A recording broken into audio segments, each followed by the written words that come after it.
பார்க்குற எல்லா விஷயங்களையும் நம்ம செஞ்சிடணும்னு ஓவர் மோட்டிவேட் ஆகி எல்லாத்தையும் இழுத்து போட்டு செய்ய ஆரம்பிச்சிடுறோம். ஒரு பாயிண்டில் எதுக்கு இதெல்லாம் ஸ்டார்ட் பண்ணோம் அப்படின்னு ஒரு செல்ஃப் டவுட்டில் மாட்டிகிட்ருப்போம். எதையாச்சும் செய்யணும்னு நினச்சி செய்கிறதெல்லாம் கோல் இல்லை.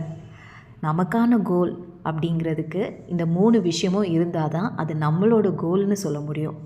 அதில் ஃபர்ஸ்ட்டு நம்ம ஸ்டார்ட் பண்ணுற விஷயம் நம்மளோட ஓன் இன்ட்ரெஸ்ட்டில் பண்ணுறோமா இல்லைனா ஒரு இன்ஸ்பிரேஷ்னல் ஃபேக்டர்னால் பண்ணுறோமா அப்படிங்கிறத நம்ம செக் பண்ணிக்கணும். Second, purpose. நம்ம லைஃபோட பர்பஸும் நம்ம செட் பண்ணி வச்சுருக்கிற கோலுக்கான பர்பஸும் எப்போவுமே ரிலவெண்ட்டாக இருக்கான்னு பார்த்துக்கணும்.